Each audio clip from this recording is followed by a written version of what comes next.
Baik, Assalamualaikum warahmatullahi wabarakatuh. Selamat datang semuanya di dalam Zoom meeting yang bisa kita laksanakan pada siang hari ini. Selamat siang semuanya. Di sini saya akan menjelaskan mengenai final project evaluation introduction to cybersecurity and IT law dengan tugas penelitian, upaya taktis dan investigasi terkait ancaman cyber attack yang ada di Indonesia yang diperintahkan oleh dosen saya yaitu Pak Eri Erianto, Eskom MMSI. Nah, untuk selanjutnya saya akan memperkenalkan diri terlebih dahulu. Perkenalkan, saya Furqon Mubarok dengan nomor pokok mahasiswa 023123098. Saya berasal dari kelas 3D, Prodi Bisnis Digital Universitas Pakuan. Nah, di sini ada landasan teori dari penelitian yang saya kaji. Nah, dan landasan teorinya ini yaitu ancaman cyber attack merupakan salah satu tantangan terbesar di dunia digital saat ini, termasuk di Indonesia.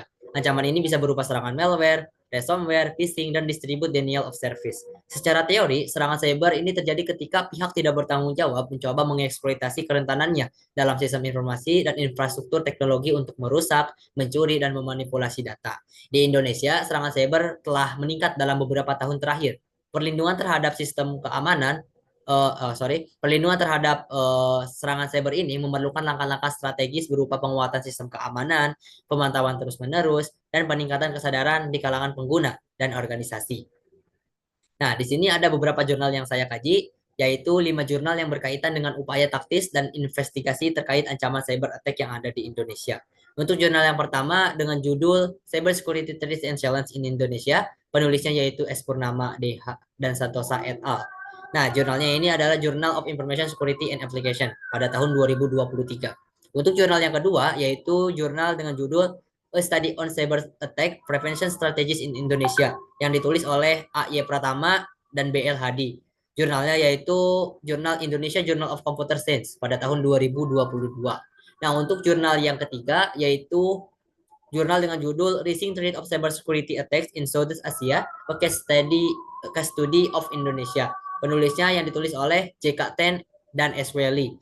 Jurnalnya yaitu International Journal of Cybersecurity pada tahun 2023. Untuk jurnal yang keempat yaitu dengan judul Mitigation of Cyber Threats in Indonesia's Critical Infrastructure. Penulisnya yaitu F.S. Gunawan dan E.N. Siregar dengan jurnal International Journal of Critical Infrastructure Protection pada tahun 2021.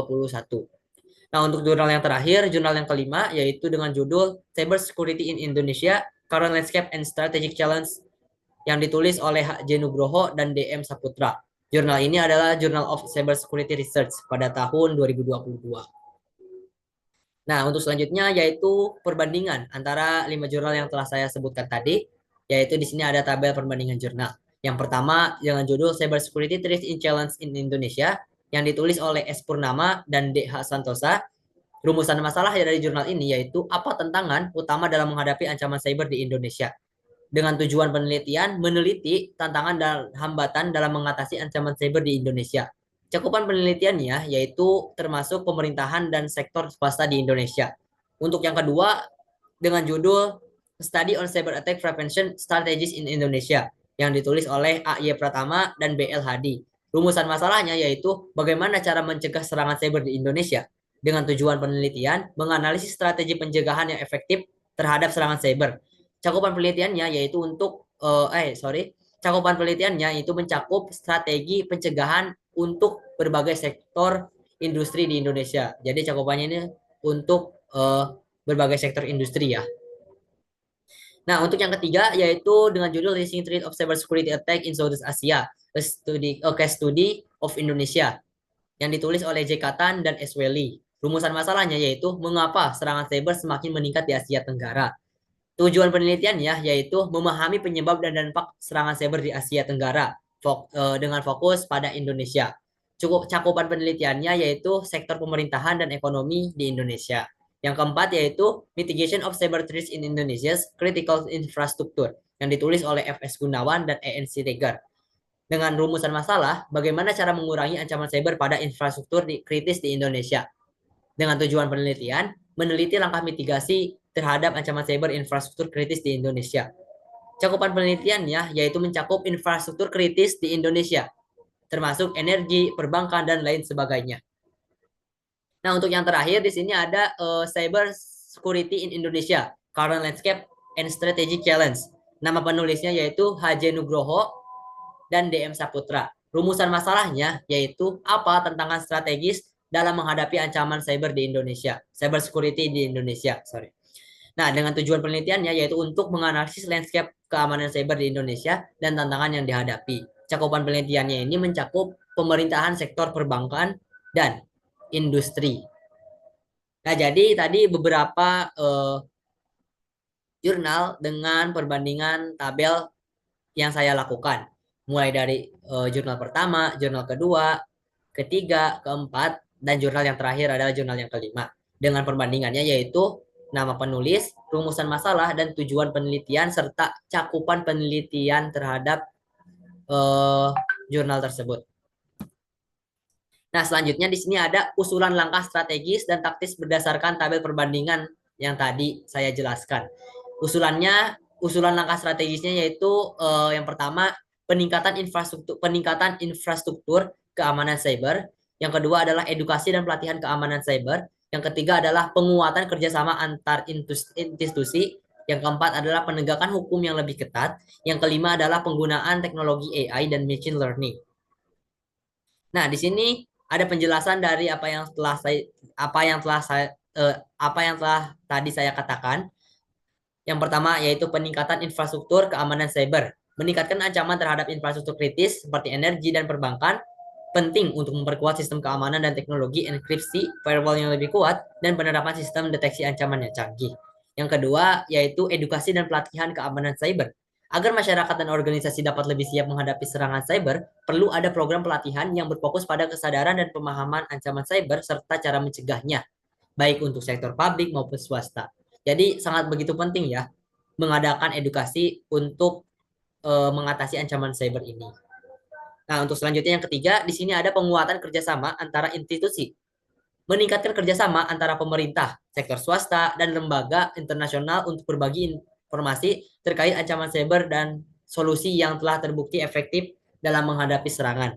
Yang keempat, yaitu penegakan hukum yang lebih ketat. Memperkuat regulasi terkait serangan cyber dan memberikan sanksi tegas kepada pelaku kejahatan dunia maya.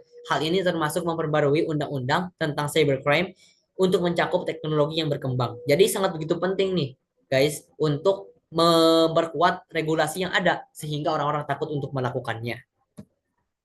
Nah, di sini ada yang terakhir, usulan langkah strategis dan taktis yang terakhir yaitu penggunaan teknologi AI dan machine learning. Di sini memanfaatkan kecerdasan buatan AI dan machine learning untuk menganalisis pola ancaman dan mendeteksi serangan sebelum terjadi. Sistem ini juga dapat membantu dalam merespon ancaman cyber secara otomatis. Jadi penggunaan AI dan machine learning ini dapat mengurangi atau dapat mengefektivitaskan pekerjaan yang kita lakukan dan memiliki totalitas yang tinggi karena memang AI dan machine learning ini sangat begitu apa ya namanya sangat begitu mempunyai sensor tinggi. Sensornya itu sangat begitu tinggi sehingga dapat mendeteksi serangan-serangan cyber ini cepat gitu sebelum kita yang mengetahui. Nah, untuk selanjutnya di sini ada harapan ke depan untuk masyarakat. Nah, harapannya dari jurnal-jurnal tadi, dari penelitian yang saya lakukan, yaitu dengan penerapan langkah-langkah strategis dan taktis dalam menghadapi ancaman cyber, diharapkan masyarakat Indonesia menjadi lebih tangguh terhadap kejahatan dunia maya. Edukasi yang berkelanjutan akan meningkatkan kesadaran masyarakat untuk melindungi data pribadi mereka. Selain itu, kolaborasi antara pemerintah, sektor swasta, dan institusi internasional dapat menciptakan ekosistem keamanan digital yang lebih aman dan dapat diandalkan. Harapannya, teknologi digital dapat dimanfaatkan secara optimal untuk meningkatkan kesejahteraan masyarakat tanpa akut terhadap ancaman cyber. Jadi itu adalah beberapa harapan ke depannya untuk masyarakat dari penelitian yang saya lakukan itu. Nah, untuk selanjutnya di sini ada beberapa sepatah kata dari saya pribadi yaitu forget the mistake, remember the lesson. Jadi apa sih maksudnya forget the mistake, remember the lesson? Nah, jadi kita ini sebagai manusia udah pasti melakukan sebuah kesalahan. Maka dari itu, ketika kita melakukan sebuah kesalahan, lupakanlah kesalahan itu. Tetapi ingat dari kesalahan tersebut ada sebuah pelajaran yang dapat kita ambil. Makanya forget the mistake, remember the lesson. Lupakanlah sebuah kesalahannya, ingatlah atau ya ambillah pelajaran dari sebuah dari masalah itu. Jadi kata-kata ini mengingatkan kepada kita bahwa manusia pasti melakukan kesalahan. Jangan pernah takut untuk berusaha dan berjuang, karena kesalahan adalah sebuah proses dari perjuangan kita untuk menjadi seorang yang sukses. Ambil sebuah pelajaran karena ada pepatah yang mengatakan sebaik-baiknya pelajaran yaitu sebuah pengalaman. Maka dari itu, selalulah mempelajari pengalaman-pengalaman yang telah terjadi. Jadi itu adalah pepatah kata yang mungkin bisa diambil hikmahnya oleh para audiens nih, oleh semuanya, dan dapat bermanfaat. Amin. Nah, mungkin untuk selanjutnya, di sini ada source reference dan pihak yang terlibat. Di sini ada sumber jurnal yang digunakan. Mulai jurnal-jurnal yang saya gunakan ini, yang pertama dari Purnama S dan Santosa DH 2023, Cyber Security Trends and Challenge in Indonesia Journal of Information Security and Application. Nah, untuk yang kedua itu jurnal dari Pratama AY dan Hadi BL tahun 2022. A Study on Cyber Attack Prevention Strategies in Indonesia, Indonesia Journal of Computer Science. Nah, yang ketiga itu dari Tan JK and Lee SW 2023. Rising Threat of Cybersecurity Attack in Southeast Asia, a case study of Indonesia, International Journal of Cybersecurity. Yang keempat itu dari Gunawan FS dan Siregar EN tahun 2021 dengan judulnya Mitigation of Cyber Threats in Indonesia's Critical Infrastructure, International Journal of Critical Infrastructure Protection. Nah, untuk yang kelima di sini ada dari Nugroho HJ dan Saputra DM tahun 2022 dengan judul Cyber Security in Indonesia, Current Landscape and Strategic Challenge, Journal of Cyber Security Research. Nah, itu adalah beberapa jurnal yang saya ambil dan sumber-sumbernya saya ambil dari kelima jurnal ini. Nah, untuk pihak yang terlibat dalam penelitian, eh, yang pertama sudah pasti saya pribadi, peneliti Furqan Mubarok, dan yang kedua ada institusi yaitu Prodi Bisnis Digital Universitas Pakuan, matkulnya Pak Eri, ya ada di dalam prodi ini, dan dukungan dari dosen pembimbing serta rekan peneliti. Dosen pembimbing yang selalu memberikan arahan kepada saya yaitu Pak Eri Erianto dari awal hingga akhir serta rekan-rekan yang selalu menyemangati, mengevaluasi dan mengoreksi diri saya pribadi sehingga saya dapat meneliti jurnal-jurnal tersebut. Baik, mungkin cukup sekian dari saya. Mohon maaf bila ada banyak kesalahan-kesalahan dalam menjelaskan penelitian yang telah saya lakukan. Mohon maaf juga jika ada kata-kata yang kurang baik. Dan terima kasih kepada semuanya yang telah memperhatikan. Terima kasih kepada dosen dan teman-teman saya yang selalu mendukung. Mungkin akhiran kata, wassalamualaikum warahmatullahi wabarakatuh. Selamat siang semuanya.